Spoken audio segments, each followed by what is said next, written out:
Friends नमस्कार। Welcome to my YouTube channel. दोस्तों, आए दिन लोगों को बालों को लेके बहुत बड़ी समस्या होती जा रही है। लोगों को हेयर फॉल हो रहा है, लोगों को बाल झड़ रहा है, लोगों को डैंड्रफ हो रहा है। उसके साथ साथ असमय लोगों का बाल सफ़ेद हो रहा है। यानी कि बालों संबंधी बहुत ज़्यादा समस्याएं लोगों के बीच में आ रही है। और होगा क्यों नहीं, क्योंकि हम लोग आए दिन केमिकल वाले शैम्पू, केमिकल वाले साबुन, केमिकल वाले ऑयल यूज करते हैं। इन सब चीज़ों से तो हेयर फॉल होना निश्चित ही है, तय है कि होगा ही। यदि इन सब चीज़ों से बचना चाहते हैं तो आज मैं आप लोगों के बीच में एक बहुत ही ज़बरदस्त और बहुत ही अच्छा नुस्खा को लेके आया हूँ। यदि मेरे बताए हुए विधि के अनुसार इस नुस्खे को आप प्रयोग किए तो मैं आप लोगों को 100% बोल रहा हूँ कि आप लोगों को खोए हुए बाल, जो गंजा हो गया है, जो आपके सर सफ़ेद सफ़ेद दिख रहा है, आपका स्किन दिख रहा है, आप बिल्कुल पूरे तरीके से टकले हो गए हैं, उन गंजेपन में सर के अंदर में आपको बाल उगना स्टार्ट हो जाएगा। लेकिन ये 10 दिन, 15 दिन, 1 महीना में नहीं होगा। जो मैं नुस्खा बता रहा हूँ उसे कंटिन्यू 6 से 7 महीना आपको करना है। और मैं ये बोलूँ कि आपको हमेशा करना है तो और ये अच्छी बात है, हमेशा करिए। हमेशा करेंगे तो और आपके लिए रिज़ल्ट बहुत बेहतर रहेगा। लेकिन आप यदि हमेशा नहीं करते हैं तो सप्ताह में कम से कम 3 दिन तो करिए ही करिए।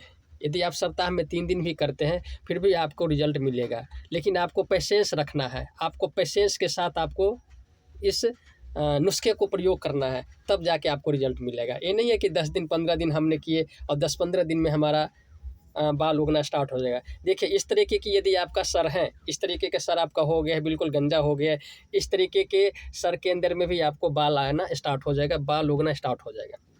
लेकिन एक बातों का विशेष ध्यान रखना है कि जब आप इस नुस्खे को प्रयोग करेंगे तो आपको कोई भी हेयर ऑयल नहीं लगाना है मार्केट का, कोई भी शैम्पू नहीं लगाना है, कोई भी साबुन नहीं लगाना है, कुछ भी आपको नहीं लगाना है। मेरे बताए हुए विधि के अनुसार आपको करना है। तो इसके लिए क्या करना है, चलिए हम नुस्खा बनाने का मैं विधि बताता हूँ। सबसे पहले आपको 200 ml पीली सरसों का तेल लेना है। पीली सरसों ही होना चाहिए, बाकी कुछ भी नहीं होना चाहिए। और अपना गणित आपको नहीं लगाना है, कुछ एक्स्ट्रा एक्सपेरिमेंट नहीं करना है, जो मैं बता रहा हूँ वही करना है, उसके बाद ही रिजल्ट मिलेगा। आपको क्या करना है, 200 ml पीली सरसों का तेल लेना है। उसके बाद आपको क्या करना है, 20 ग्राम जटामासी लेना है। ये पंसारी के दुकान पे जटामासी मिल जाएगा, पंसारी के दुकान से अब ये जटामासी ले लीजिएगा। कितना, 20 ग्राम जटामासी। उसके बाद आप 20 ग्राम भृंगराज ले लीजिएगा, ये भी आपको पंसारी के दुकान पे मिल जाएगा। 20 ग्राम ही लेना है, 20 ग्राम भृंगराज ले लीजिएगा। उसके बाद 25 ग्राम मेथी का दाना ले लीजिएगा। ये मेथी देख रहे हैं, मेथी का दाना किराने दुकान पे भी आसानी से मिल जाते हैं, तो आप 25 ग्राम मेथी का दाना ले लीजिएगा। उसके बाद आपको 25 ग्राम आंवला चूर्ण लेना है। आंवला चूर्ण नहीं मिले तो आपका सूखा हुआ जो रीठा टाइप का होता है, ये सूखा हुआ आंवला ले लीजिए, इसका पाउडर बना लीजिए। तो करना क्या है, इन सारे चीज़ों को सबसे पहले 25 ग्राम जो आंवला चूर्ण है इसको आप पाउडर बना लीजिए, अलग अलग बना लीजिए। उसके बाद मेथी को थोड़ा रोस्ट कर लीजिए, रोस्ट करने के बाद इसे भी आप पाउडर बना लीजिए। उसके बाद ये जो भृंगराज देख रहे हैं, भृंगराज को कूट लीजिए, बारीकी कूट लीजिए तो छोटा छोटा बन जाएगा, कूट लेंगे तो। और आप जटामासी को भी कूट लीजिए, कूट को छोटा छोटा पीस बना लीजिए। जब इसको कूट ले और जो पाउडर बनाना है इसको पाउडर बना ले, उसके बाद क्या करना है, आपको एक कांच का जार लेना है। कांच ही होना चाहिए, दूसरा कोई चीज़ नहीं चलेगा, कांच का जार ही लेना है। कांच के जार में जो 200 ml आपके पास में ये पीली सरसों का जो तेल है उसमें डाल दीजिए। और डालने के बाद इसका जो आप कूट के छोटा छोटा जो बनाए हैं आप जटामासी डालिए, इसके अंदर आपको भृंगराज डालिए, इसके अंदर आप 25 ग्राम मेथी का दाना का पाउडर डालिए, इसके अंदर 25 ग्राम आंवला का चूर्ण का पाउडर डालिए। पाउडर बना के उसको मिक्स कर दीजिए किसी चीज़ से अच्छे तरीके से मिला के, और कुछ ऐसे जगह पर आप रखिए अपने घर के अंदर में जहाँ से सूरज का प्रकाश आता रहे, और उसी जगह आपको छोड़ दीजिए। उसको वहाँ से उठाना नहीं है, जहाँ रखेंगे उसी जगह आपको छोड़ देना है हमेशा के लिए। कितने दिनों के लिए, 10 दिन के लिए।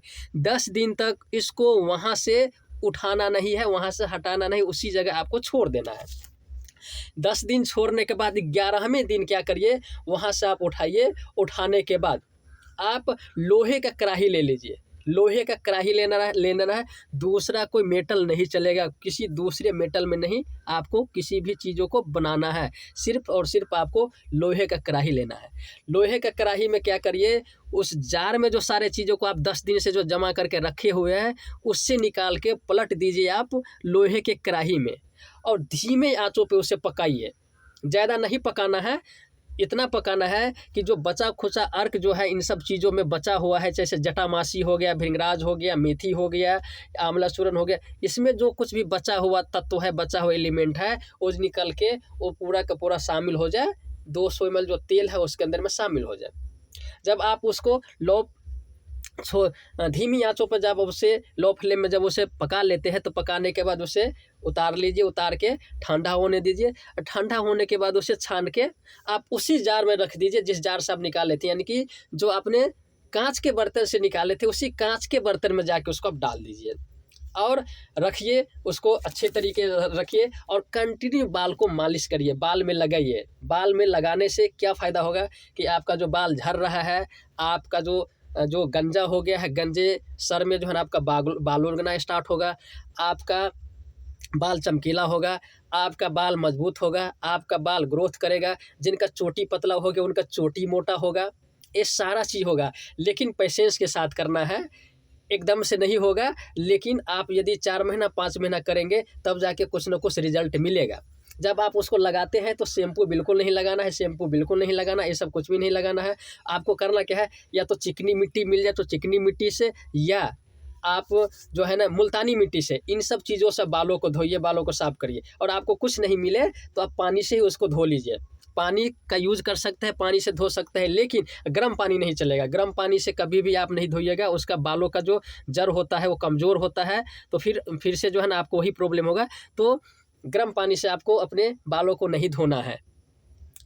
तो जो मैं बताया हूँ उसी विधि के अनुसार करिए, आपको फ़ायदा मिलेगा। या आप धो सकते हैं एक सिका का, या जो आपको जो ब्रांड बहुत अच्छा लगे कि ये बिल्कुल हर्बल प्रोडक्ट है, उससे हमारा नुकसान नहीं होता है, तो उससे जैसे सिकाकाई से धो लीजिए, रीठा से धो लीजिए, ये सब चीज़ से धो सकते हैं। कुछ भी नहीं मिले तो चिकनी मिट्टी या मुल्तानी मिट्टी से धोइए, और वो भी नहीं मिले तो आप पानी से, सादा पानी से धो लीजिए। ऐसा यदि आप करते हैं तो मैं आपको विश्वास दिलाता हूँ 100% आपके सर पे बाल उगेंगे। और आप करिए, ये आजमाया हुआ नुस्खा है, बहुत ज़बरदस्त का नुस्खा है, लोगों को रिजल्ट भी आता है, आपको भी रिजल्ट मिलेगा। और मेरा वीडियो यदि आप लोग को अच्छा लगे तो मेरे वीडियो को आप लोग लाइक करिए, सब्सक्राइब करिए, शेयर करिए। धन्यवाद।